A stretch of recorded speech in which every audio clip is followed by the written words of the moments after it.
ஹல்லேலூயா. பாருங்க, தேவனுக்கு மகிமை உண்டாவதாக.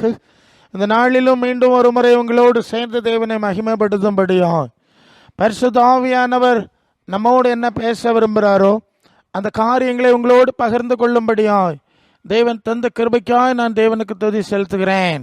அன்புக்குரிய யாவருக்கும் இரட்சகரும் ஆண்டவருமாகிய இயேசுவின் நாமத்தினால என் அன்பின் நல்வாழ்த்துக்கள். ஹல்லேலூயா. வசனத்தில் போனோம். மத்தேயு சுவிசேஷம் 15ஆம் அதிகாரம் அதன் 8-9 வசனங்களை நாம் படிக்கிறோம். மத்தேயு 15:8-9.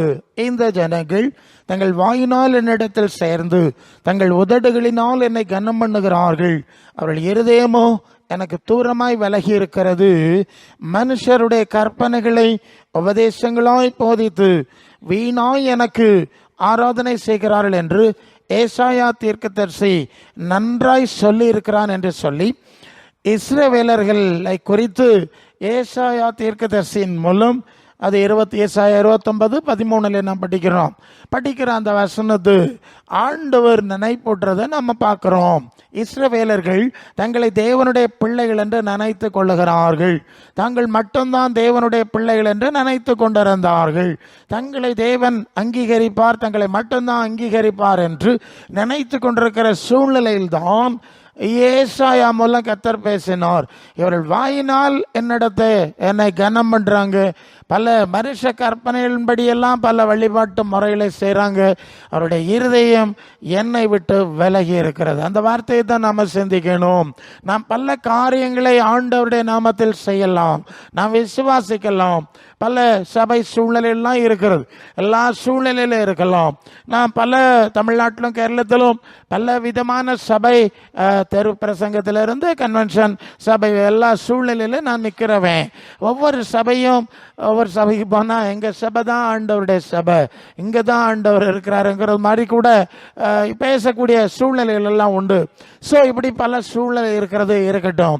ஆனால் இங்கே ஆண்டவர் சொல்கிற காரியம், இப்படி பல காரியங்கள் இருந்தாலும் மனிதர்களுடைய மனம் என்னோடு இணைக்கப்படவில்லை என்று சொன்னால் அந்த வார்த்தை தான் சரியா. நம்முடைய மனம் தேவனோடு இணைக்கப்படவில்லை என்று சொன்னால் அது வீண் ஆராதனை, அது பயனற்றது என்று ஆண்டவர் குறைப்படுகிறார். நல்ல கவனிங்க.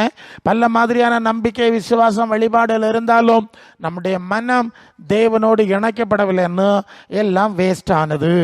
ஏன்னா நீங்கள் ஏசாயா 55:8-9 மேலும் அவர் சொல்லுவார். அங்கே சொல்லும்போது, என் வழிகள் உங்கள் வழி அல்ல, என் நினைவு உங்கள் நினைவுகள் அல்ல. என் வழிகளுக்கும் உங்கள் நினைவுகளுக்கும் வாகனத்துக்கும் பூமிக்கும் எவ்வளவு வித்தியாசம் இருக்கும், அவ்வளோ வித்தியாசம் இருக்குது. சரிதானே? ஆமாம், தேவன் படிப்பிச்சு கொடுக்குறார். ஏன் மனசு உங்கள் மனசு கிடையாது, நீங்கள் நினைக்கிறது மாதிரி நான் நினைக்கல. நமக்குள்ள மனுஷனுக்கும் தேவனுக்கு இடுவான் இவ்வளவு பெரிய வேறுபாடு, பிரிவினை இருக்கிறது என்பது ஆண்டவர் தேவன் ஏசாயா தீர்க்கதரிசியின் மூலம் தெளிவாய் சொன்ன காரியம். ஹல்லேலூயா. இப்போ அதே வார்த்தையை ஆண்டவரை அந்த பகுதியை நமக்கு ஞாபகப்படுத்துகிறார். நம்முடைய மனம் தேவனுடைய மனமோடு இணைக்கப்பட்டிருக்கிறதா, நம்முடைய வழிகளும் தேவனுடைய வழிகளும் இணைக்கப்பட்டிருக்கிறதா என்பது ரொம்ப முக்கியமாக நம்ம சிந்திக்கணும். இந்த அறிவு தெளிவு இல்லாமல் நான் நிறைய சூழ்நிலையில் நிற்கிறவன் சொன்னேன். ஆராதனைகள், உபவாச ஜபங்கள், பல நாள் 21, 41 இதெல்லாம் நிறைய சூழ்நிலையில் நானும் சுற்றி வர்றவன் தான். ஆனால் தேவன் ஆவியானவர் சொல்கிற காரியம் அநேக சந்தர்ப்பங்களில் இதெல்லாம் அந்த ஜனங்கள் செய்கிறாங்க. ஆனால் இவங்க மனசுக்கும் எனக்கு மனசுக்கும் சம்பந்தம் கிடையாது. புரியும்னு நினைக்கிறேன். இவங்க மனசுக்கும் எனக்கு மனசுக்கும் சம்பந்தம் கிடையாது. அப்படி இருக்கிறதுங்கிறத அவர் உணர்த்தினது உண்டு. நான் பல செய்திகளை சொல்லியிருக்கிறேன். ஸோ எந்த நாளிலும் அதை கொஞ்சம் நாம் ஆழமாய் நாம் சிந்திக்க வேண்டும். ஏன்னா அதே நிலைமை இன்னைக்கு நமக்கு இருந்தால் நாமளும் வீணராக போயிடுவோம் இல்லையா? நம்முடைய வழிபாடு நம்மளுக்கு வேஸ்ட் ஆயிரும். இப்போ எல்லாம் பாருங்கள், உங்களுக்கு புரியும்படி நான் சொல்லணும். நம்ம கிறிஸ்தவ குளத்தில் நிறைய சபை பிரிவு உண்டு. கத்தோலிக்க சபை என்று ஒரு பிரிவு உண்டு. அவங்க என்ன சொல்லுவாங்க தெரியுமா? நாங்கள் தான் தாய் சபை, நீங்கள் எல்லாம் பேர பிள்ளை சபை இல்லையா, நாங்கள் தான் தாய் சபைன்னு ரொம்ப சொல்லுவாங்க. ஸோ அதனால நாங்கள் தான் பரலோகத்துக்கு போகிறோம். ஒரு ஆள் இறந்து போனால் ஒரு பெரிய பேனர் வைக்கிறாங்க, ரோட்லேயும் வைக்கிறாங்க, பேப்பரில் போடுறாங்க, விண்ணக வாழ்வின் 15வது நாளா 25வது நாளா போடுறாங்க. நீங்கள் பார்த்துருக்கீங்களா? எங்கள் ஊரில் உண்டு. நான் நிறைய இடத்துக்கு போகிறோம், பைக்கில் போகிறோம். இல்லை, விண்ணக வாழ்வின் 15ஆம் நாள், 30வது நாள், 3ஆம் ஆண்டு பத்திரிகைகளில் போடுறாங்க. அந்த அளவுக்கு அந்த ஆள் விண்ணகத்தில் இருக்கிறார். எங்கள் சபையில் உள்ள மெம்பர் ஒரு ஆள் எங்கே இருக்கார்? இப்போ விண்ணகத்தில் இருக்கிறார், பரலோகத்தில் இருக்கிறாருன்னு அப்படியே போயிடறான். சரி, அதுக்கப்புறம் என்ன செய்வாங்க? கல்லறை திருநாள்னு ஒன்று வச்சுருக்காங்கல்ல வருஷந்தோறும். அந்த கல்லறையில் போய் அங்கே என்னமோ தொழுகையெல்லாம் நடத்துகிறாங்க. சரி, அப்புறம் இதெல்லாம் நான் பார்ப்பேன். இவ்வளோ ஸ்ட்ராங்காக பேசுகிறாங்க, இவ்வளோ ஸ்ட்ராங்காக விளம்பரப்படுத்துகிறாங்களேன்னு பார்த்தா அவங்க நிலைமை என்னன்னு கேட்டிங்கன்னா, ஒவ்வொரு ஆராதனை அல்லது ஒவ்வொரு தொழுகையிலும் பாவிகளாக எங்களுக்காக இப்பொழுதும் எங்கள் மரண நேரத்திலும் அம்மா வேண்டிக்கிடுங்க, ஐயா வேண்டிக்கிடுங்க, அண்ணா வேண்டிக்கிடுங்க, புனிதர்களே வேண்டிக்கிடுங்கன்னு எப்போ பார்த்தாலும் பிச்சை எடுக்கிறார்கள். வார்த்தை சரிதானே? எரப்பாளிகள் அல்ல, நம்ம மலையாளத்தில் அங்கே சம்சாரிக்கும். இப்படியே பிச்சை.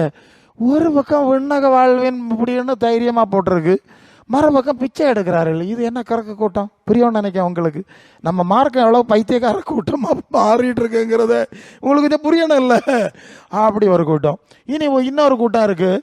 அது என்ன சொல்லுதுன்னா, சிலுவை கள்ளர்கள், சிலுவை கள்ளிகள் மட்டும்தான் பரலோகத்துக்கு போவாவ, வேற யாரும் போக மாட்டாவ. இப்போ புரியுதா உங்களுக்கு? புரியுதா? நான் நாட்டையர் பேரன், சர்வலோகாதிபா நமஸ்காரம் பாட்டு எழுதுன வேதமாணிகாருக்கு பேரன், சிஎஸ்எஸ் சபையிலேருந்து வந்திருக்கேன். ஸோ அங்கே சொல்லுவாவ, சிலுவை கள்ளர்களும் சிலுவை கள்ளிகள் மட்டும்தான் போவாவ, வேற ஒருத்தரை என்ன செய்ய மாட்டாவ, போக மாட்டாவ. அப்போ பரலோக ராஜ்யம்னா கள்ளமாக இருக்க கள்ளிகளுக்கு ராஜ்யமா? நீங்கள் என்னத்தை சொல்லுதிய? போகிற போக்க பாருங்களாம். சரி, அப்புறம் பாடி ஆன பிறகு பெட்டியில் வைக்கிது. பிளவுண்ட மலையே, புகலிடம் தாருமே, பக்கம்பட்ட காயம், பாய்ந்த செந்நீர் வெள்ளம், எல்லாம் பாவதோஷம் யாவும் போக்கும்படி அறலாம். நான் கிண்டலாக நினைப்பேன், இது அந்த ஆள் பாடி ஆகிட்டான்டா. இனி அந்த ஆளுக்கு கேட்குறீங்களா இல்லை உங்களுக்கு புகலிடம் கேட்குறீங்களா? நல்ல காலத்தில் புகலிடம் தேடுங்கடா, இல்லையா? எவ்வளோ கிறுக்காக போயிட்டு இருக்குன்னு பாருங்க. ஸோ அது இன்னொரு மார்க்கம். சிலுவைக்கெல்லாம் பரலோக ராஜ்யத்துக்கு போனான்னா அவன் ஆண்டவர் சிலுவையில் அறையப்பட்டு அது 1 பேதுரு 3:18 21 வரை நோவா கால ஆவிகளை சந்திக்க போனார். இன்று என்னுடன் இருப்பாய், அப்படி தானே ஆண்டவர் சொன்னார். இன்று என்னுடன் இருப்பாய். ஏசுநாதரே அங்கே தானே போனார், மேல் பாதாளத்துக்கு போனார். அந்த பகுதியில் இருந்த நோவா கால ஆவிகள், காவலில் உள்ள ஆவிகளை சந்திக்க போனார்ல, அங்கே தானே போயிருக்கணும் இவன். அப்புறம் எங்கே பண்ணதுக்கு போனான். சரி, அது வேற கதை. இப்போ பேசின நேரம் போயிடும், அதுக்கெல்லாம் போகல. சரி, அப்படி ஒரு கூட்டம். பிறகு நம்ம ஆவிக்கூட்ட சபையில் ஒரு காரியம் நடக்க பாருங்க. அது என்னன்னு கேட்டால், கிருபை. அது எபேசியர் 2ஆம் அதிகாரம் 8லேருந்து வாசிக்கிறோம். 8லேருந்து வாசிக்கிறேன். கிருபையினாலே விசுவாசத்தை கொண்டு ரட்சிக்கப்பட்டீர்கள், இது உங்களால் உண்டானதல்ல, இது தேவனுடைய ஈவு, ஒருவரும் பெருமை பாராட்டாதபடி இது கிரியைகளினால் உண்டானது அல்ல. அதோட நடத்தப்படாது. அடுத்த வசனத்தையும் படிக்கணும். ஏனெனில் நற்கிரியைகளை செய்கிறதற்கு நாம் கிறிஸ்து இயேசுக்குள் சிருஷ்டிக்கப்பட்டு தேவனுடைய செய்கையாக இருக்கிறோம். அவைகளில் நாம் நடக்கும்படி அவர் முன்னதாக அவைகளை ஆயத்தம் பண்ணியிருக்கிறார். இதுதான் அந்த பகுதி, சரிதானே? இப்போ இந்த ஆவி கூட்டத்தில் ஒரு பிரச்சனை வந்திருக்கு. அது என்ன சொல்லுதுன்னா, கிருபை சுவிசேஷம், கிருபையினால ரட்சிக்கப்படுறோம், அவர் இலவசமாக பரலோகத்தில். இதை ஏறக்குறை அதே ஆவி தான், அந்த கத்தோலிக்க ஆவி இருக்கு இல்லையா, அந்த தாய்க்கு பிள்ளைகள் தானே, வரிசையாக வருது, பேர பிள்ளைகள் தானே, இந்த லைனில் தான் வருது.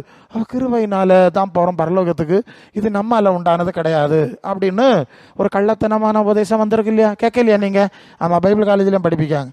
அப்போ நான் கேட்டேன், வெளிப்படுத்தல் 22:12 சொல்லுது, இதோ நான் சீக்கிரமாய் வருகிறேன், அவன் கிரியைக்கு தக்கதாக நான் அளிக்கிற பலன் என்னோட கூட வருகிறது. இப்போ கிருபை சுவிசேஷக்காரன் எவனாவது பரலது போவானா? உன் கிரியைக்கு தக்க தான் பலன் கொடுப்பேன்னு ஆண்டவர் சொல்லிட்டார். நான் அப்படி தான் பலன் கொடுப்பேன்னு சொன்னால், இந்த கிருபை சுவிசேஷக்காரன் எவனாவது பரலத்துக்கு போவானா? நீங்கள் சொல்லுங்கள், உங்களுக்கு சிந்தனைங்க நான் விட்டுறேன். 1 பேதுரு 1:17 பட்சபாதம் இல்லாமல் அவனவன் கிரியைக்கு தக்கதாய் பலன் அளிக்கிறவர்களை பெதாவாக தொழுது கொண்டு வருகிறவர்கள் ஆனபடினாலே இங்கே பரதேசிகளை போல சஞ்சரிக்க காலவளம் பயத்துடனே. அப்போ பட்சபாதம் இல்லாமல் கிரியைக்கு பலன் கொடுப்பார். அது 2 கொரிந்தியர் 5:10 மாம்சத்தில் அவனவன் செய்த நன்மைக்காவது தீமைக்காவது தக்க பலனடையும்படி கிறிஸ்துவின் நியாயாசனத்திற்கு முன்பாக வெளிப்பட வேண்டும். ஹல்லேலூயா! வசனம் எல்லாம் சரிதானா? போதும்னு நினைக்கேன். போதாதா? கலாத்தியர் 6:7 அது என்ன சொல்லுது? தேவன் தம்மை பரியாசம் பண்ண விட்டார். 6:8. ஆமாம், 6:7 தான். மனுஷன் எதை விதைக்கிறானோ அதை, சரிதானா? விதைக்கதானே அறுக்க முடியும். விதைக்க அதை யாராவது அறுக்காவளா? இங்கே இல்லையே, விதைக்காட்டா அறுக்க முடியாது. ஓகே, அது ரோமர் 2:7, தேவன் அவனவன் கிரியைக்கு தக்கதாய் 6:7 பலன் அளிப்பார். அல்லேலூயா. அப்போ எத்தனை வசனம் இருக்குன்னு பார்த்துடுங்க. அப்போ இந்த ஆவி எங்கேருந்து வந்தது? இந்த கூட்டம் சொல்லுது கிருபை கிருபை. இந்த வசனம் என்ன சொல்லுது? எபேசியரில் என்ன சொல்லுது தெரியுமா? அது சொல்லுது, கிருபையினாலே விசுவாசத்தை கொண்டு ரட்சிக்கப்பட்டீர்கள். என்ன ரட்சிப்புன்னா என்னது? பாவ மன்னிப்பாகிய ரட்சிப்பு. அல்லேலூயா. மனம் திரும்பி பாவ அறிக்கை செய்து ஜெபிக்கும் போது நமக்கு பாவ மன்னிப்பாகிய ரட்சிப்பு கிடைக்குது. சரிதானே? இது கிருபை, இது இலவசம், இதுக்கு காசு கொடுக்காண்டாம். சரிதானே? இதுக்கு காசு கொடுக்காண்டாம். பாவ மன்னிப்புக்கு காசு கொடுக்காண்டாம். அல்லது கிரியை, எந்த கிரியை செய்யாமல் பாவிய நீதிமான்களிடத்தில் விசுவாசம் வைத்தால் அதுவே நீதியாக எண்ணப்படும். எல்லாம் வசனம் இருக்கு. இப்போ எபேசியர் 2:10 என்ன சொல்லுது? நற்கிரியைகளை நாம் செய்ய வேண்டும், செய்வதற்கு கிறிஸ்து இயேசுக்குள் புதிய மனுஷனாக சிருஷ்டிக்கப்படுகிறோம். அல்லேலூயா. பழைய துர்க்கிரிய மனுஷனை அடக்கம் பண்ணியாச்சு இல்லையா? ரோமர் 6ஆம் அதிகாரத்தில் ஞான ஸ்நானத்தினாலே பழைய மனுஷன் அடக்கம் பண்ணப்பட்டாச்சு. இனி புதிய மனுஷன், புதிய மத்தேயு 6:33, முதலாவது தேவனுடைய ராஜ்யத்தின் நீதியையும் இனிதானே தேடணும். இதுவரை தெரியாது இல்லையா? இனிதானே தேடணும் இல்லையா? மத்தேயு 11:28, வருத்தப்பட்டு பாரம் சுமக்கிறவர்கள் எல்லாரும் இடத்துல பாருங்க, நான் சாந்தம் மனத்தாழ்மையுமா இருக்கிறேன், என் நுகத்தை உங்கள் மேல் ஏற்றுக்கொண்டு, இனிதானே படிச்சனும். இதுவரை தெரியாதுங்க. மன்னிச்சுட்டாரு, பழசம் மறந்து கழுவி விட்டாச்சு. இனி புதிய சட்டம் போடு, புதிய மனுஷனா மாறு, புதிய சிந்தை, புதிய எண்ணம், புதிய திட்டம். அப்போ ஏசு விட்ட படிக்கணும், தேவராஜ்யத்தை தேடணும். தேடணுமா வேண்டாமா? கிருவை கிருவை அக்கா நீ குடுவேன்னு சொல்லிட்டு இருந்தா பாருமா. என்ன சொல்லுதியே நீங்க?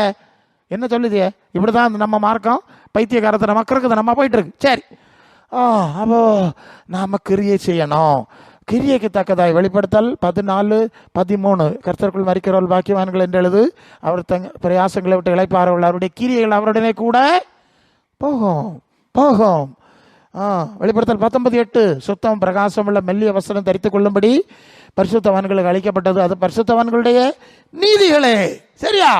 தேவ நீதி. இந்த அனுபவம் இல்லாத ஒரு தரம் பரலோகத்துக்கு போக முடியாது. இதை நீங்கள் மனசில் வச்சுக்கணும். சரி, அப்போ மனசு தேவனோட இணையணும்னா என்ன செய்யணுங்கிறதையாக பார்த்துட்டு இருக்கோம். அதுக்கு தவறாக இருக்கிற மோசடி கொள்கைகளை பார்த்துட்டோம்.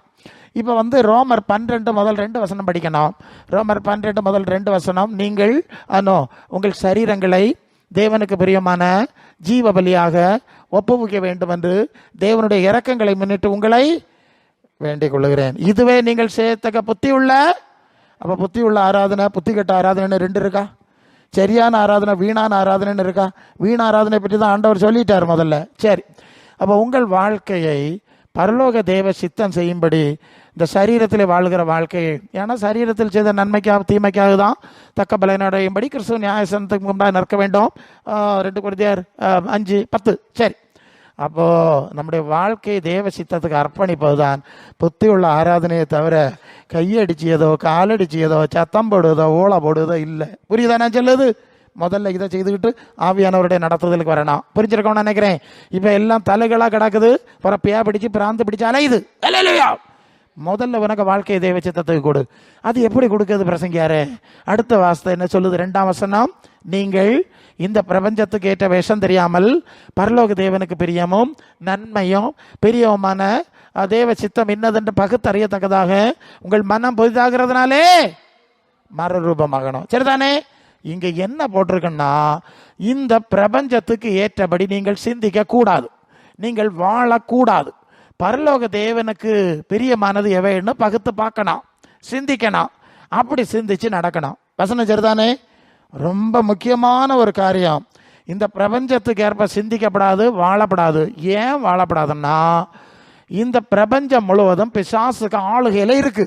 லூக்கா 4:5, உலகம் முழுவதும் பிசாசு சொல்றான், இந்த உலகம் முழுவதும் எனக்கு ஒப்புவிக்கப்பட்டிருக்கிறது, எனக்கு இஷ்டமானவனுக்கு கொடுப்பேன். அப்ப இந்த உலகத்தை ஆட்சி செய்யறது யாரு? பிசாசு தானே? பிசாசு தானே? 2 கொரிந்தியர் 4:4 என்ன சொல்லுது? கிறிஸ்துவன் மகிமையான சுவிசேஷத்தின் ஒளி அவிசுவாசிகளுக்கு பிரகாசமாயிராதபடி இப்பிரபஞ்சத்தின் தேவன் யாரு? கிறிஸ்துவுக்கு எதிரானவன் பிசாசு. இப்பிரபஞ்சத்தின் தேவன் மனக்கண்களை குருடாக்கினான். அப்ப பிரபஞ்சத்தின் தேவன் பிசாசு தானே? சரி, தேவன் அதை நான் சொல்லியிருப்பேன் முன்னால். வானம் பூமி படைச்சார், ஆசீர்வதித்தார். 1:28 ஆதியாகமோ பிறகு ஆதாமியவாள் சாத்தானுக்கு முன்ன போகிறதுனால பூமி நிமித்தம் சபிக்கப்பட்டிருக்கோம் இல்லையா? ஆதியாகமம் 3:16-19 நீ பெருக வேண்டாம், உன் வம்சம் இனி துன்மார்க்க வம்சமாக இருக்கும், பூமி சபிக்கப்பட்டிருக்கும், நீ மண்ணில் இருந்தெடுக்கப்பட்டாய், மண்ணுக்கு திரும்புவாய். பூமியை தேவன் சபித்து விட்டார். வசனம் சரிதானே? சந்தேகம் இல்லை. சரி, கொஞ்சம் ஷார்ட்டாக போனோம். அப்புறம் நீங்கள் இஸ்ரவேலர்களுக்கு கொஞ்சம் காலம் கொடுத்தார், உங்களையாவது ஆசீர்வாதமாக வைப்பேன், எனக்கு பிரியமாக நடங்கன்னு சொன்னால் அவங்க என்ன செஞ்சாங்க? விக்கிரக ஆராதனை செஞ்சாங்க. சரியா? யாத்திராமம் 32:4. சரி, பிறகு எசேக்கியேல் 8:5 எருசலேம்லேயே விக்கிரகங்களை வச்சு ஆராதனை செய்து எரிச்சல் ஊட்டிட்டாங்க. அதனால எருசலேம் தேவாலயத்தை உடச்சி எல்லாம் ஆக்கி இன்னும் வரைக்கும் அதுகளுக்கு சமாதானம் இல்லை, ஆனால் அடிபட்டு கிடக்குதில்ல. ஓகே, கிடக்கட்டு. சரி, அப்போ இப்படி விட்டு விட்டார். ஏசா 65:17 புதிய வானம் புதிய பூமி உண்டாக்க போகிறேன், முந்தினவில் நினைக்கப்படுவதில்லை. ஹல்லேலூயா. இனி இந்த பூமி வேண்டாம், நான் புதுசு உண்டாக்க போகிறேன், இதை நினைக்க மாட்டேன், மறந்துடுவேன்னு சொல்லிட்டார். அப்போது பிசாசு ஏற்கனவே ஆதாமிலிருந்து எல்லாத்தையும் கட்டுப்பாட்டில் எடுத்துக்கிட்டே வந்தான். இப்போ முழு கட்டுப்பாடையும் எடுத்தாச்சு. இவர் தான் தூர போட்டாச்சு இல்லையா, வேண்டான்னு சொல்லியாச்சு இல்லையா? இனி இங்கே வரமாட்டார், இந்த உலகத்தை அவர் புறப்படுக்க நினைக்க மாட்டேன்னு சொல்லியாச்சு, மறந்துடுவேன்னு சொல்லியாச்சு. பிசாசை எடுத்துக்கொண்டான். அதனால தான் இயேசுகிட்ட சொல்கிறான், நான் தான் வச்சுருக்கேன் இந்த உலகத்தின் அதிபதி, தலைவன் நான் தான், எனக்கு இஷ்டமானவனுக்கு பதவிகளெல்லாம் கொடுக்குறேன், பார்த்தியா, இன்னும் உனக்கு வேணாலும் தருவேன்னு சொல்லுகிறேன். சரியா? இப்போ அப்போ உலகம் யாருக்குள்ளே கிடக்கு?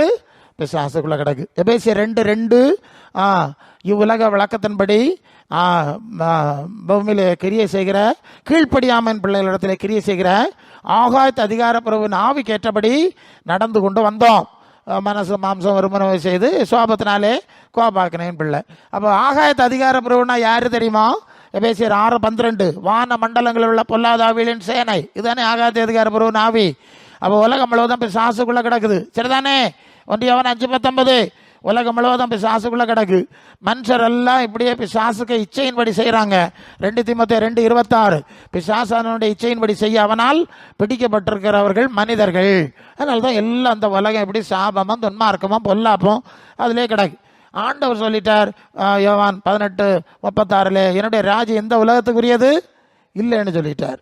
என்னுடைய ராஜ்யம் இல்லை, உலகத்தின் அதிபதி வருகிறான். யோவான் 14:30 உலகத்தின் அதிபதி வருகிறான், அவனுக்குள்ளவன்னா என்கிட்ட இல்லை இல்லையா? இந்த பிரபஞ்சத்துக்குரிய எந்த எண்ணமோ திட்டமோ ஒரு மனசில் கிடையாது, எனக்கு மனசுலையும் கிடையாது. அதனால பிசாசுக்கு என் மேலே உரிமை இல்லை. அப்போ உலகத்துக்குரிய காரியங்கள் நம்ம மனசில் இருந்தால் பிசாசு நம்ம ஆளுகை செய்வான். இப்போ புரியுதா? நம்ம வாழ்க்கையில் பிசாசு எப்படி உரிமை கோருதுன்னா, என்னுடைய பொருள் அங்கேயே இருக்கிறது. ஒரு இடத்துல ஒரு பொம்பளைக்கு பிசாசு பிடிச்சிடுச்சு, ஆடுது, நான் போக மாட்டேன், எனக்குள்ளது இங்கே இருக்குது. உனக்குள்ளது என்ன இருக்குன்னு கேட்டால், இந்த பொம்பளை தலையில் சுற்றி இருக்கிற திரிப்பான் எனக்குள்ளது. எப்படிங்க? தலையில் சுற்றி இருக்க திரிப்பாய் எனக்குள்ளது. அது எப்படி உனக்குள்ளதுன்னு கேட்டால், அது இன்னும் இடத்துல ஒரு கோயில் இருக்குது, நிறைய பேர் தலைமுடியெல்லாம் அங்கே வந்து தான் முட்டை போடுவாங்க, அங்கே நிறைய முடி கூடி கிடந்தது. அப்புறம் அவன் ஏலம் போட்டான், மற்றவன் வாங்கிட்டு போனான். அவன் போய் இந்த மாதிரி தலைமுடி விற்கு திரிப்பான் எல்லாம் கட்டி கொடுத்தான். ஒருத்தன் விற்கிறதுக்கு வாங்கி இப்படியே தெருவில் கொண்டு போனான். இந்த பொம்பளைக்கு தலை முடி கட்டையாக இருந்தது, ஒரு திரிப்பானை வாங்கி சொருகிட்டு மினிக்கிட்டு நடந்தது, பே வந்துட்டு கொள்ளாமா, பே வந்துட்டு. இது நான் எப்படி போவேன், எனக்கு கொடுத்தது இல்லையா, கொள்ளாமா, அதுக்கு தெரியாதுங்க. அப்படியே விஷயம். அப்புறம் அதை களத்தை தூர போட்ட பிறகு போச்சான். ஒரு தலைமுடியை கூட விடுறதில்லை. எதையாவது காரணம் காட்டி நமக்கு மேலே ஒரு ஆளுகை செலுத்தணும். யோபுட்ட போய் சொன்ன மாதிரி, நீர் எல்லாம் ஆசீர்வச்சனால தான் அப்படி இருக்கான்னு சொன்ன மாதிரி செய்கிறான். அப்போ இப்போ உலகத்தின் அதிபதி யாரு? பிசாசு. அப்போ இந்த உலகத்தை ஆசீர்வாதம் நம்ப எல்லாருக்குள்ளேயும் பிசாசு குடியிருக்கு. சரிதானே? வசனம் சரிதானே? இயேசு சொல்லுகிறார், உலகத்தின் அதிபதி வருகிறான், அவனுக்குள்ள என்கிட்ட இல்லை, அதனால என்கிட்ட வர முடியாது. உலகம் எனக்குரியதுன்னு அவன் சொல்லியாச்சு. இந்த உலகத்தை ஆசீர்வாதம் நம்ப ஆளுக்குள்ள பேய் குடியிருக்கிறது. உலகத்தின் தலைவன் குடியிருக்கிறான், உலகத்தின் அதிபதி குடியிருக்கிறான். நல்லா புரிஞ்சுக்க. அவ்வளவுதான். எனக்கு நேரத்தில் நான் ஷார்ட்டாக போனோம், நான் எவ்வளோ வேணாலும் பேசுவேன், அது ஸ்பெஷலாக கூப்பிடுங்க, நான் பேசுவேன். நாங்கள் வேறு பிரசங்க மாதிரிலாம் இருக்கிறோம். உலகத்தை ஆசீர்வாதம்னு நினைச்சால் அங்கே அவர்களுக்குள்ளே பேய் குடியிருக்கிறது. உலகத்தின் அதிபதி குடியிருப்பான், அவன் போக மாட்டான். அல்லேலூயா. அதனால தான் ஆண்டவர் சொல்லுகிறாரு யோவான் 17:6 பிதாவே, உலகத்திலிருந்து தெரிந்தெடுத்து நீர் எனக்கு தந்தவர்களுக்கு உம்முடைய நாமத்தை அறிவித்தேன், உம்முடைய வசனத்தை கை கொண்டார்கள், அவர்கள் தான் உம்முடைய பிள்ளைகள். அல்லேலூயா. யார் யாரும் உலகத்தை விட்டு விலகி உலகத்தை விட்டு பிரிஞ்சு வந்திருக்கீங்களோ அவங்க மட்டும்தான் பரலோக தேவனுடைய பிள்ளைகள். அல்லேலூயா. அப்படி பிரியாதவங்க எல்லாம் சாத்தானுடைய பிள்ளைகள் தான். அதனால தான் அது 9 வந்தீங்கன்னா, நான் உலகத்துக்காக வேண்டிக் கொள்ளாமல் நீர் எனக்கு தந்தவர்களுக்காக வேண்டிக் கொள்கிறேன். வித்தியாசத்தை பார்த்தியா? உலகத்தை விட்டாச்சு. இயேசு சொல்லுகிறார் யோவான் 17:14-16, நான் உலகத்தான் அல்லாதது போல இவர்கள் உலகத்தார் அல்ல. நான் உலகத்தான் இல்லை, அதனால போய் என்கிட்ட வர முடியாது. யோவான் 15:19, நான் உங்களை உலகத்திலிருந்து தெரிந்து கொண்டபடினால் உலகம் உங்களை. சரி, அப்போ உலகத்தை ஆசீர்வாதம் நினைக்கிற எல்லாரும் சாத்தானுடைய பிள்ளைங்கிறத நேரடியாக நீங்கள் புரிஞ்சுக்கிடுங்க. சுற்றி ஒன்று நான் உழைக்க வேண்டிய அவசியம் இல்லை. ஆஸ் இட் இஸ் இருக்க தான் சொல்கிறேன். ஏசு சொல்றார் யோவான் 14:27, உலகம் கொடுக்கிற பிரகாரம் நான் உங்களுக்கு கொடுக்கறதில்லை. அல்ல என்ன செய்வீங்க? 1 யோவான் 2:15, 2:15, உலகத்தில் உள்ளவளிலும் அன்பு கூறாதீர்கள். ஒருவன் உலகத்தில் அன்பு கூர்ந்தால் அவனிடத்தில் பரலோக பிதாவுக்கு அன்பு இல்லை. அப்ப பேக்க அன்பு இருக்கு. கண்களின் இச்சை, ஜீவனத்தின் பெருமை, மாம்சத்தின் இச்சை, இதெல்லாம் பரலோக தேவனால் உண்டானவில்லை, அவை உலகத்தால் உண்டானவள் சொல்லியிருக்குல்ல. யாக்கோபு 4:4, விபச்சாரிகளே, உலக சிநேகன் தேவனுக்கு விரோதமான பகை என்று அறியீர்களா? உலகத்துக்கு சிநேகிதனா இருக்க விரும்புகிறவனுக்கு தேவன் பகைஞனா இருக்கிறான், பிசாசுக்கு நண்பனா இருக்கிறான். சரிதானே? யாக்கோபு 4:6, பெருமை உள்ளவனுக்கு தேவன் எதிரியா இருக்கிறார், தாழ்மை உள்ளவனுக்கு. அப்ப உலக நேசம் உள்ளவன் பிசாசு உள்ளே குடியிருக்கிறான், பெருமை உள்ளவனுக்குள்ளே பிசாசு குடியிருக்கிறான், தேவன் இல்லை. எல்லாம் வசனம் சரிதானே? இது தப்பு இல்லைன்னா இந்த வசனம் தானே முக்கியம். வசனம் வேண்டாம்னா வேற ஒரு நோட் எடுத்து உங்களுக்கு தோணுதெல்லாம் எழுதி வச்சுட்டு நீங்க கடைப்பிடிங்க போங்க. இந்த பைபிளை கையில் எடுக்கப்படாது. இல்லையா? இந்த பைபிளை எடுத்தா கர்த்தருடைய நாமத்தை வீணிலே வழங்காதிருப்பாயாக. வீணிலே வழங்குறவனை தண்டியாமல் விடாரு.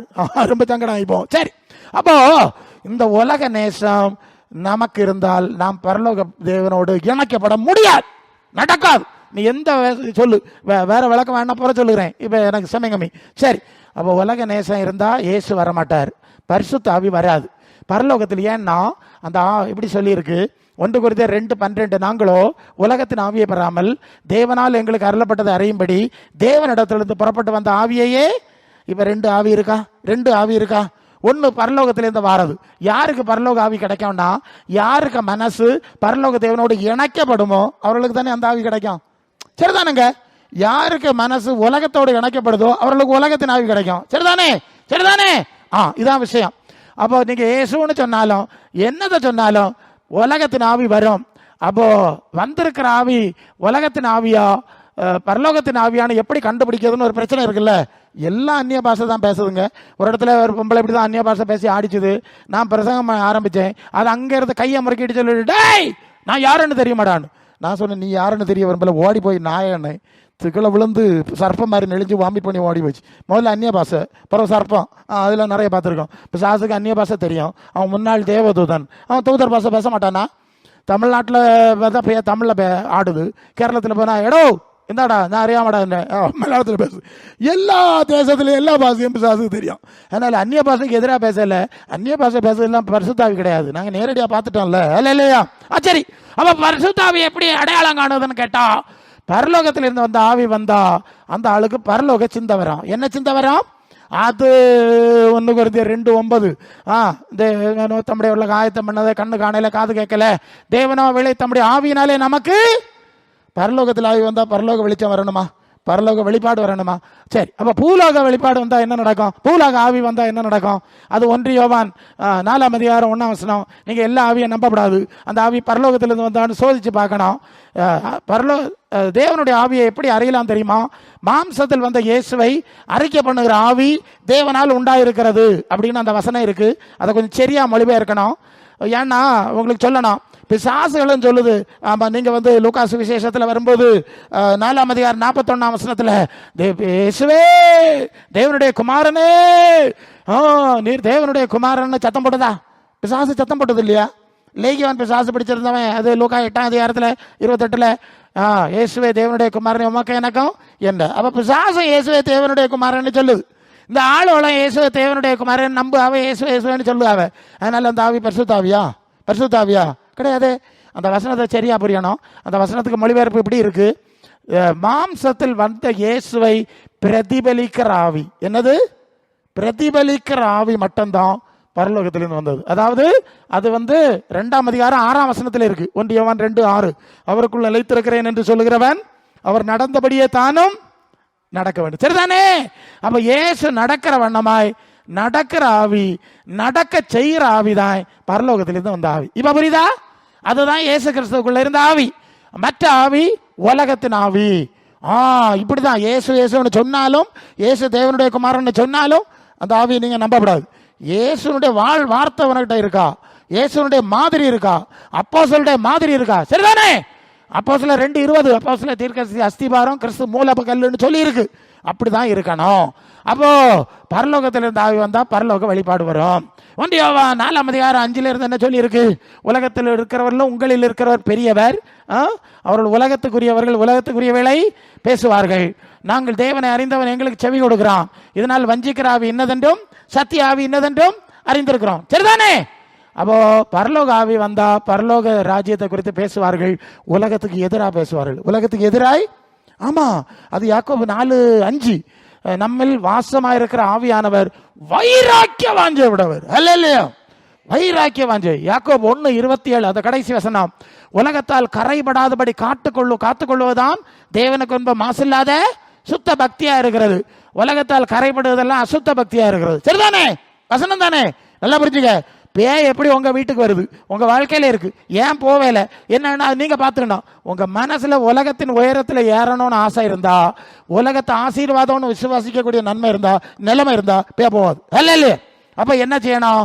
ஆண்டவர் சொல்லுகிறார் மத்தேயு 6:20-21, உங்க பொக்கிஷம் எங்க இருக்கோ அங்க உங்க இருதயம் இருக்கணும். அப்ப உங்க பொக்கிஷத்தை பரலோகத்துல சேர்த்து வைக்கணும்.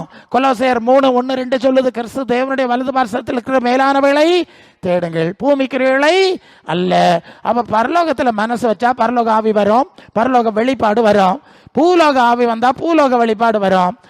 பூமியின் உயர்ந்த ஸ்தானத்தை பற்றி தான் அது பேசிக்கிட்டே இருக்கும்.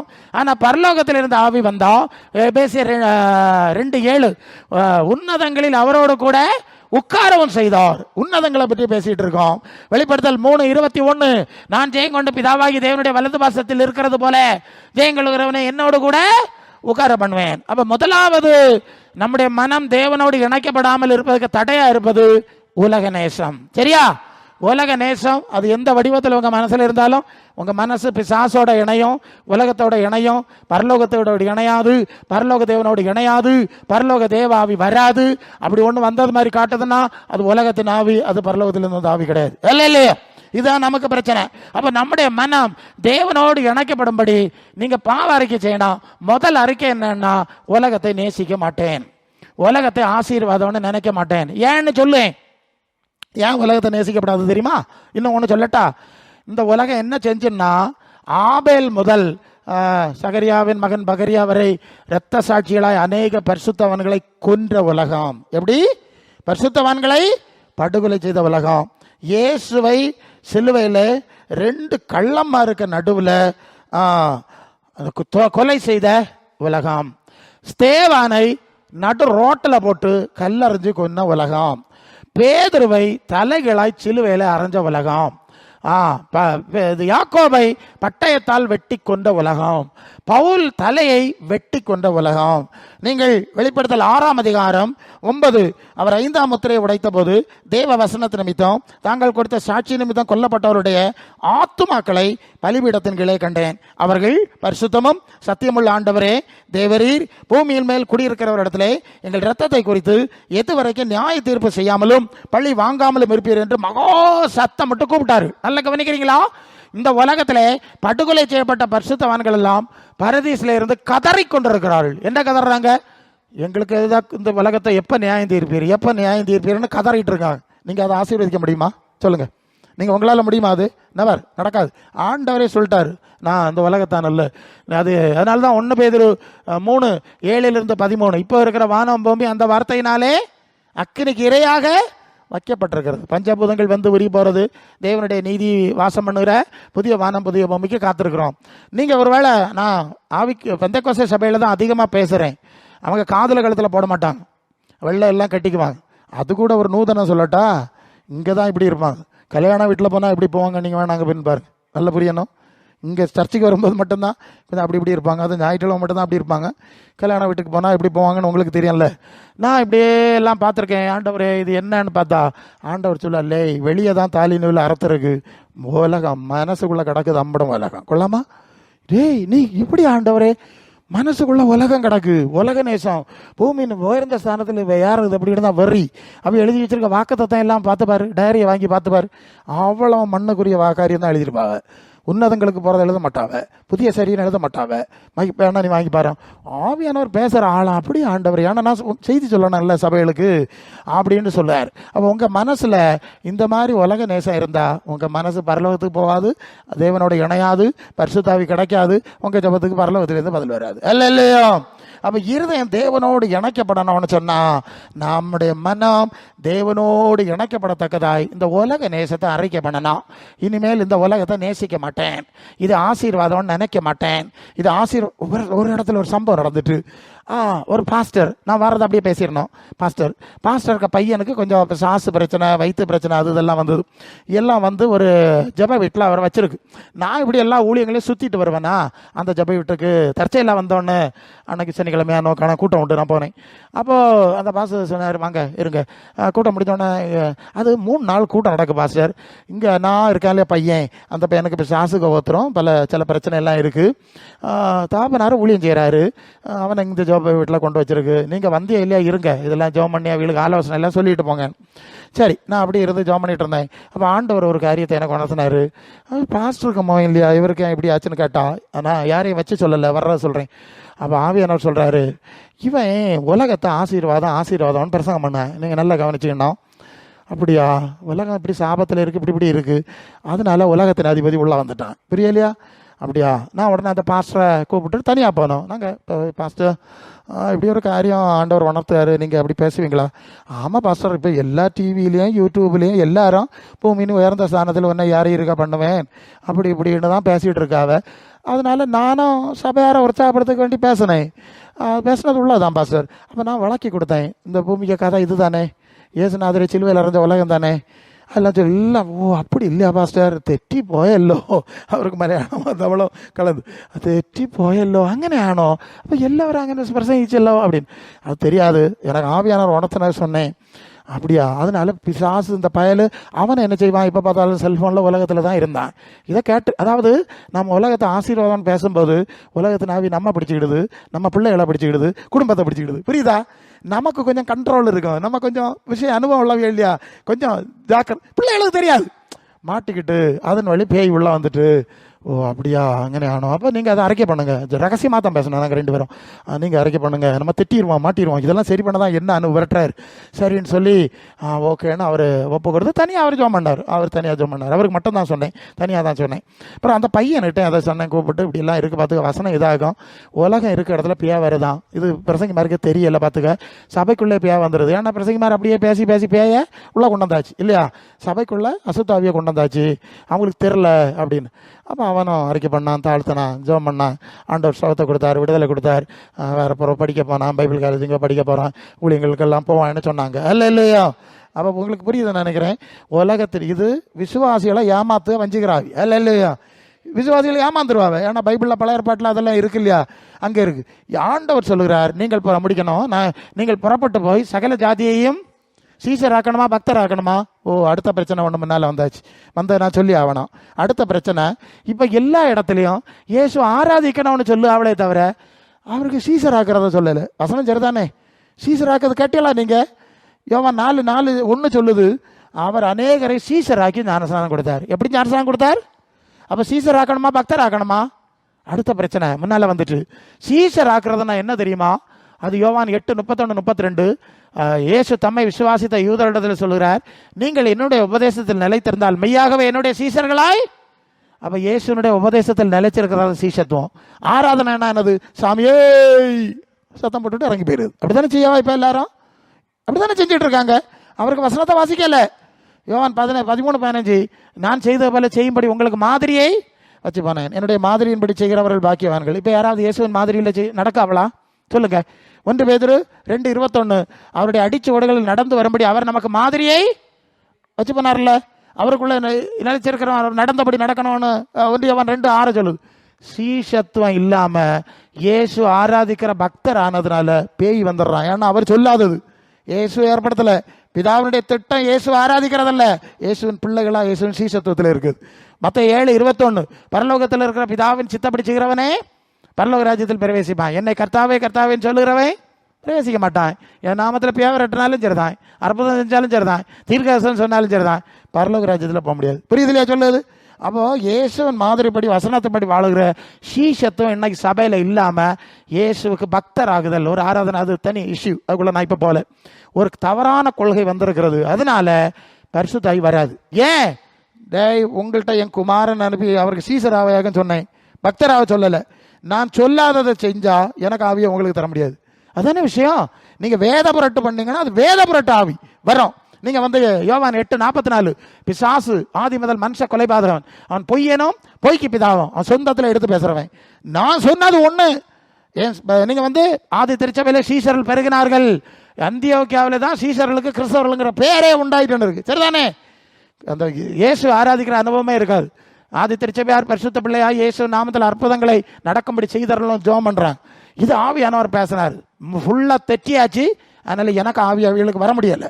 அதனால் இந்த சீசத்துவத்தை சொல்லு, எனக்கு சீசர் ஆகணும், வசனத்தில் மாதிரியில் நடக்கும்படி ஜனங்களை ஒப்பு கொடுக்க சொல்லு. அதுபோல தான் நான் வருவேன். இல்லைன்னா வேற வருவான், அந்த பொய்யன் வருவான், வேத பிரட்டன் வருவான், சத்தியத்துக்கு எதிரான இப்படியெல்லாம் சபை கரைப்பட்டு கொண்டிருக்கிறது.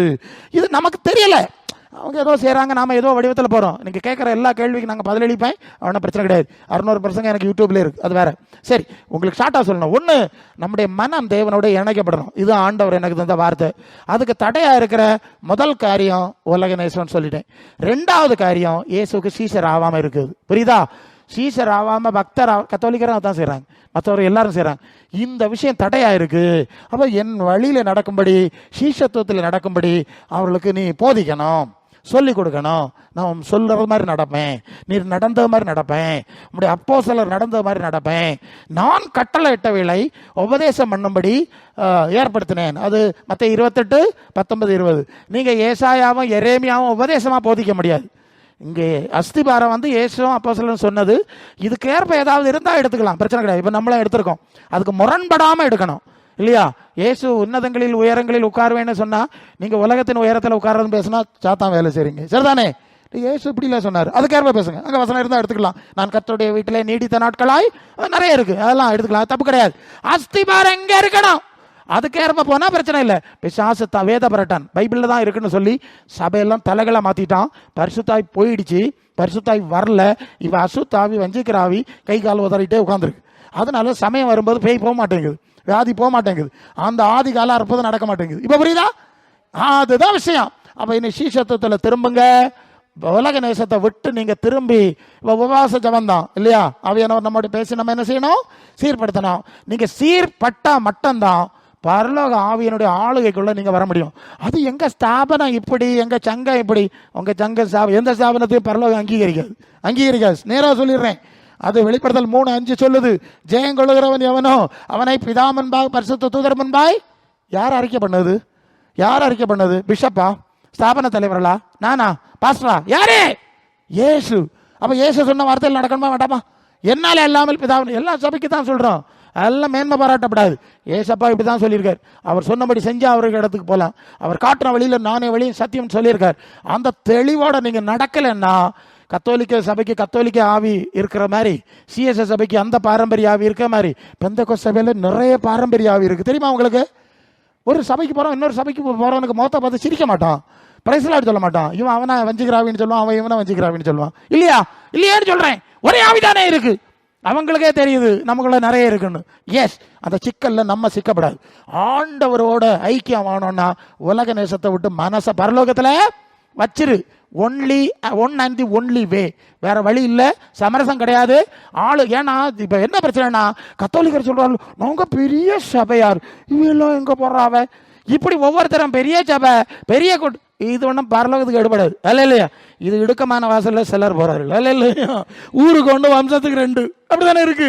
அதெல்லாம் நீ பார்க்காத, ஆண்டவரை பாரு. கண்ணை மூடுனா என் முன்னால வசனம் வந்துட்டே இருக்கு. அந்த ஸ்தேவான் வந்து அவன் கல்லறையிறாங்கல்ல, கல்லறையும் போது ஒரு காரியம் சொல்றான். அதோ வானம் திறந்திருக்கிறது, பிதாவையும் அவருடைய மகிமையும் அவருடைய வலது பாரத்தில் இயேசு நிற்கிறதையும் காண்கிறேன். நம்ம கண்ணை மூடும்போது இயேசுவை பார்க்கணும். சரி, அவனுக்கு இதுதான் நமக்கு பிரச்சனை. அது எந்த சபையிலும் இருங்க, அது ஒன்றும் பிரச்சனை கிடையாது. ஆண்டவரோட இருங்க. எங்களுடைய ஐக்கியம் 1 யோவான் 1:3, எங்களுடைய ஐக்கியம் பிதாவோடும் குமாரனா இயேசு கிறிஸ்துவோட இல்லைன்னா எப்படிங்க அங்கே போகிறது? அப்போ அதுக்கு இருதயம் தேவனோட இணைக்கப்படுறதுக்கு உலகத்தை சாபம் ஆண்டவர் சபிச்சதை தொடாது. மனசில் ஏதோ கொஞ்ச காலம் தற்காலம் அப்படி அந்நியரும் பரதேசிகளும் இல்லையா, அந்நியரும் வருது. ஆமாம், பூமிகிரிய கூடாரமாகி வீடு அழிந்து போனாலும் தேவனால் கட்டப்பட்ட கைவேலையெல்லாம் நித்திய வீடு. கொஞ்சம் தயத்தை விட்டு கிறிஸ்தவோடு இருக்க ஆசை உண்டு. இப்படி தான் நீங்கள் வாழ படிக்கணும். ஏதாவது ஏன்னா நிறைய காற்றுகள் அடித்து விசுவாசிகள்லாம் தகர்த்துட்டு இருக்கு. முதல் விஷயம். ரெண்டாவது, இயேசுவின் சீசத்துவம். அவர் ஆராதிக்கிறதில்ல, அது பேசினா தனியாக பேசணும். அப்படி அடிச்சு உடலை நடக்கணும். அல்ல இல்லை, அவர் நடந்த போல அவர் காட்டின மாதிரி அவர். நீங்கள் யோசிக்கணும், இயேசுவின் மாதிரி ஒரு வசனம் இருக்குல்ல, பிலிப்பியர் 2:5, கிறிஸ்து இயேசுடைய சிந்தையே உங்களிலும். அப்படிதானே? அந்த சிந்தை மலையாளத்தில் பாவம், அவர் நடந்தபடி. இப்படிப்பட்ட வாழ்க்கை வேணும். நீங்கள் திருத்தணும், நீங்கள் ஒப்பு கொடுக்கணும். ஆண்டவர்கிட்ட ஜெபிக்கும் போது, ஆண்டவரே இந்த பாவத்தை மன்னி. ஒரு நிமிஷம் ஜெபம் பண்ணோமா, தாழ்த்துவோம். சீமேட்டா ரபி லக்கமனாட்டா எல்லாரும் ஒப்பு கொடுங்க. 2 காரியம். ஒன்று, இந்த உலகத்தை இனி ஆசீர்வாதம் நான் நினைக்க மாட்டேன். தேவன் சபிச்சதை நான் ஆசீர்வாதமா நினைக்க மாட்டேன். அவர் தீ கொடுத்தவ சொல்லுங்க. உங்க சும்மா வரிய கடக்கா கூட்டம் நடத்திட்டு இருக்க முடியாது. ஆண்டவருடைய வருகை வாசல்ல வந்திருக்காரு. ஆமா, வேகமா ரெடி ஆகணுமா, என்ன போட்டு விரட்டுறாரு ஆண்டவர். சரி, முதலாவது ஆண்டவரே, ஆண்டவரே நீர் சபிச்சதை நான் இனி ஆசீர்வாதமா நினைக்க மாட்டேன். உம்மை கொலை செய்த உலகத்தை நான் ஆசீர்வாதமா நினைக்க மாட்டேன். நம்முடைய பரிசுத்தவான்களை எல்லாம் படுகொலை செய்த உலகத்தை நான் ஆசீர்வாதமா நினைக்க மாட்டேன். நீர் தீ கொளுத்த வச்சிருக்க உலகத்தை நான் ஆசீர்வாதமா நினைக்க மாட்டேன். நீர் எனக்காய் ஆயத்தம் பண்ணிட்டு இருக்கிற புதிய வாசஸ்தலம், புதிய வானம், புதிய பூமி, புதிய மொழி, அதுதான் என் மனசுல வைப்பேன். என்னை மன்னியும், என்னை மன்னியும், என்னை மன்னியும். நான் பரலோகத்தில் மனசை வைக்கிறேன். பரலோகத்தினுடைய ஆவி வரட்டு, பரலோக வெளிப்பாடு வரட்டு, பரலோக தரிசனம் வரட்டு, உலக சிந்தையில இருந்து விடுதலை தரட்டு, பிசாசு ஓடி போட்டு. அந்திமன்னா சம்பக்கட்டா வட்டாலியா. ஆமா, விசுவாசிகளை ஏமாத்துற வஞ்சிக்கிற ஆவி ஒளிந்தவன். ஏய், என்ன பிடிக்கப்படாது. ஆண்டவரே இந்த பிள்ளைகளுக்கு உதவி செய்யும், உதவி செய்யும், உதவி செய்யும், உதவி செய்யும். ரெண்டாவது நான் இயேசு ஆராதிச்சுட்டு சாமியை சரணம்னு போக மாட்டேன். அவர் சொன்ன வார்த்தையில வாசிப்பேன். இன்னும் அன்பா இருந்தா என் வசனத்தை கடைபிடி. நான் பிதாவில் இருந்து பரிசுத்தாவி அனுப்புவேன்னு சொன்னார் இல்லையா? ஏய், பரிசுத்தாவி உனக்கு வேணும்னா இயேசு சீசனா மாறிடு, சீசியா மாறிடு. நீ முங்கினியா தளிச்சியாங்கிறதுல இப்ப பிரச்சனை. நீ சீசன் ஆனியா சீசி ஆனியாங்கிறது பிரச்சனை. ஒப்புக்கொடு. ஆண்டவரே உம் வார்த்தை படி, உம் மாதிரி படி, உம்முடைய பரிசுத்தவான்களுடைய மாதிரி படி. அப்போஸ்தலர் தீர்க்கதரிசி அஸ்திபாரத்திலே நான் நடப்பேன். ஆண்டவரே இந்த நாட்கள்ல இயேசுவை சொல்லுகிற ஆளுகளை பார்க்க மாட்டேன், சபையை பார்க்க மாட்டேன், சங்கத்தை பார்க்க மாட்டேன். ஏனோக்கு மாதிரி தேவனோடு சஞ்சரிப்பேன், எலியாவோடு தேவனோடு சஞ்சரிப்பேன். அப்படிப்பட்டவர்கள் தான் நீர் எடுத்துக்கொண்டு போவி. ஆமா, தேவனோடு சஞ்சரிக்கிறவர்கள் தேவன் எடுத்துக்கொண்டு போனார். இயேசுவோடு சஞ்சரிக்கிறவர்கள் எடுத்துக்கொண்டு போவார். பாரம்பரியங்கள்ல சபையில மூழ்கி அதிலே பண்ண அடிப்படி நடத்திட்டு இருந்தா நீ பரலோகத்துக்கு போக முடியாம ஆயிரும். ஆண்டவரே ஒப்பு கொடுக்கிறப்பா, ஒப்பு கொடுக்கிறப்பா, உதவி செய்யும். நாட்கள் பொல்லாதா இருக்கே, காலத்தை பிரயோஜனப்படுத்தணுமே. சொல்லு சொல்லு சொல்லு சொல்லு. அவர் வாசல் ஏண்டையில் வந்தாச்சு. எப்ப போறாய்? பரலோகத்தில் மனசை வைக்கலன்னா இயேசு வந்தா எப்படி போவாய்? ஒரு மழை இமைப்படுதல எப்படி போவாய்? எப்படி உலகத்தை விட்டு போக முடியும்? உலகத்திலே மூழ்கடிக்கிற அசுத்தாவி வருது, வஞ்சிக்கிற ஆவி வருது, கள்ளத்தனமான ஆவி வருது, வருகைக்கு போக முடியாம தடுக்கிற ஆவி வருது. கவனமாயிரு. சபையில எல்லாம் பிசாசு மூழ்கடித்துக் கொண்டிருக்கிறான். நீ சிக்கப்படாது, நாம சிக்கப்படாது. நம்ம ஆண்டவர்கிட்ட போயிடணும், நம்முடைய ராஜ்யத்துக்கு போகணும். வாக்குத்தத்தம் பண்ணப்பட்டவர் வருவார். அவர் சொன்னது மாதிரி வருவார். தாமதம் பண்ணார், வாசல்ல வந்திருக்கிறார். கரை தீர ஏற்றவர்களாய் பரிசுத்தவான்களாய் விளங்கும்படி உதவி செய்யும் ஆண்டவரே, உதவி செய்யும் ஆண்டவரே. கர்த்தாவே சோதரம் சோதரம் சோதரம் சோதரம். கர்த்தாவே இந்த வார்த்தைகளால் இந்த பிள்ளைகளை ஆசீர்வதியும். இயேசு நாமத்தில் கேட்கிறோம் பிதாவே, ஆமென்.